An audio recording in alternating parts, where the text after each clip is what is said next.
अदालती मामलात को आप बहुत करीब से देखते हैं। आज की समाअत और उससे जुड़े मामलात को आपने बड़े करीब से देखा है। एक जज के खिलाफ कैंपेन का मामला है। वो जज बहुत अहम जो ट्रिब्यूनल है, जो कि अहम 3 सीटें हैं इस्लामाबाद में, उनकी हवाले से उस ट्रिब्यूनल को हेड कर रहे हैं। क्या आपने रीड किया जो कुछ आज देखा और इस मामले से लेकर? जी शुक्रिया शाहजेब साहब। आज क्योंकि 3 दिन से एक कैंपेन चल रही थी सोशल मीडिया के ऊपर भी और नेशनल मीडिया के ऊपर भी ये खबरें आई थी जो सुप्रीम जुडिशल काउंसिल में कंप्लेन फाइल की गई थी डिग्री के हवाले से कि ये जो है डिग्री के लिए वर्ड इस्तेमाल किया गया था उसके अंदर कि ये प्रॉपर डिग्री नहीं है, फेक का वर्ड इस्तेमाल नहीं किया गया था। लेकिन हमने ये देखा कि ये तारिक महमूद जहांगीरी वही जज हैं जिनके घर से कुछ अर्सा पहले कैमरे भी जो खुफिया तौर पे नस्ब किए गए थे वो बरामद हुए थे। और अभी जो ये केस सुन रहे हैं 3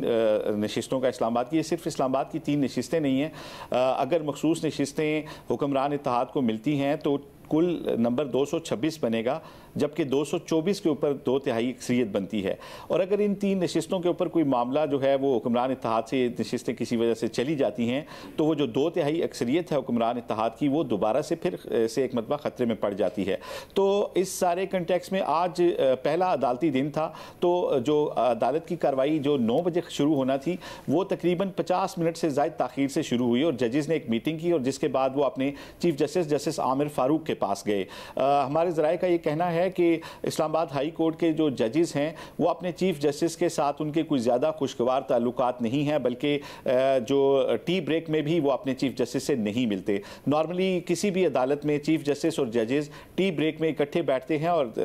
जो है वहाँ पे मामूल की गपशप जो है वो होती है, लेकिन यहाँ पर सूरत हाल कुछ मुख्तलिफ है। ताहम आज जजेस अपने चीफ जस्टिस के पास गए और उनसे कहा कि 1 बाय 1 जजेस के खिलाफ जो है वो कंपेन्स लॉन्च की जा रही हैं, उनके खिलाफ प्रोपेगेंडा किया जा रहा है और इस हवाले से एक इदारा जाती जो है वो चीज़ सामने आनी चाहिए। जिसके बाद जस्टिस आमिर फारूक जो हैं उन्होंने उनसे इत्तफाक किया और उन्होंने कहा कि हम इस पे इदारा जाती रिस्पांस देंगे।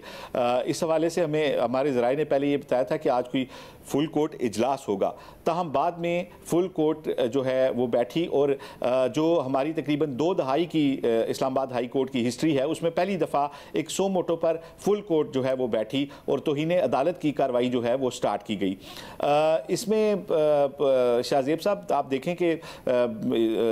कार्रवाई में काफ़ी रिमार्क्स तो बड़े सख्त दिए गए हैं चीफ जस्टिस साहब की जानिब से, ताहम उन्होंने इसमें अगेन जो है वो तारीख जो डाली है आइंदा समात की वो गर्मियों की छुट्टियों के बाद की तारीख डाली है और गर्मियों की छुट्टियां जो हैं वो 10 जुलाई से शुरू होंगी और फिर तकरीबन 1 महीने तक ये गालिबन ये रहेंगी और उसके बाद भी फिर दोबारा से कोई डेट मुकर्रर की जाएगी। तो तमाम तर रिमार्क्स देने के बाद जो है इस समात को कम से कम 5 से 6 हफ्ते के लिए जो है वो एक मरतबा फिर मौखर कर दिया गया है। ताहम आज जो दूसरी अहम बात नोट की गई है वो ये थी कि आज जो वकला तंजीमों ने जो बयानात दी हैं, प्रेस कॉन्फ्रेंस की है मुश्तरका तौर पर, जिसमें पाकिस्तान बार काउंसिल भी थी, Islamabad high court bar association भी थी, इस्लामाबाद बार काउंसिल थी, डिस्ट्रिक्ट बार एसोसिएशन इस्लामाबाद थी, वो सारे अपने जजेस के और बिलखसूस जो तारिक महमूद जहांगीरी हैं उनके साथ खड़े नजर आए और उनका ये कहना था कि अदलिया पर किसी भी किस्म का जो दबाव है उसके खिलाफ जो है हर लेवल के ऊपर उसे जो है वो रजिस्ट किया जाएगा। रियासत अली आज़ाद जो बार के सदर हैं उन्होंने कहा कि वो जज जिन्होंने जुल्फ़िकार अली भुट्टो के फांसी के फैसले से इख्तलाफ किया था, बाद में उनकी डिग्री के हवाले से भी बहुत सारे तनाज़ात जो हैं वो जन्म दिए गए थे, उसके ऊपर भी सवाल उठाए गए थे।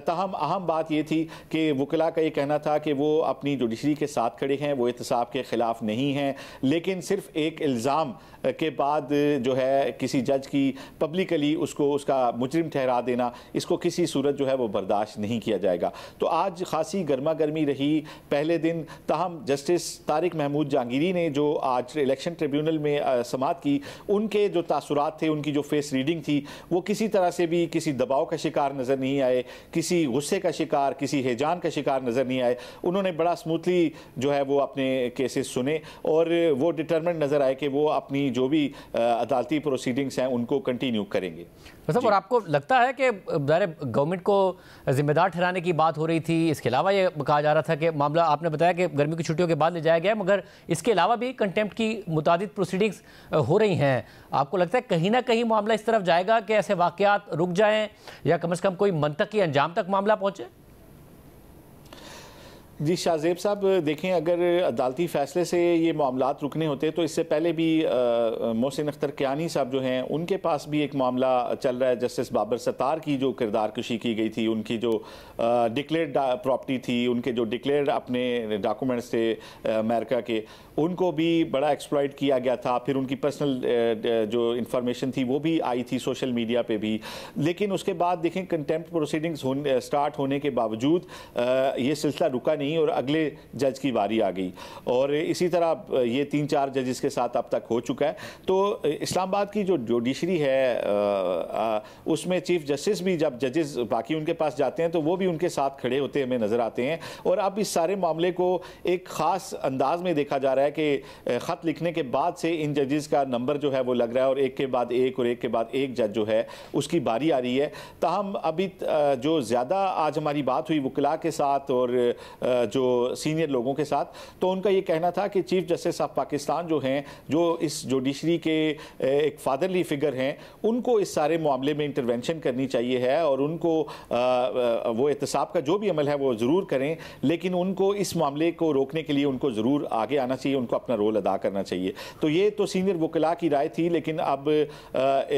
फ़िलहाल किसी तरफ से भी कोई ऐसा सीज़ फायर हमें नज़र नहीं आ रहा। अदालत भी जो है वो तौहीन अदालत की जितने केसेस हो रहे हैं उनके ऊपर नोटिस भी ले रही है, उनके ऊपर कार्रवाई भी कर रही है, और दूसरी जानिब से जजेस की जो सोशल मीडिया के ऊपर उनकी किरदार कुशी है वो मुहिम भी जारी है। तो ये एक वॉर लाइक सिचुएशन है, और दोबारा इस तरह के हालात पैदा नज़र आ रहे हैं जिसमें शायद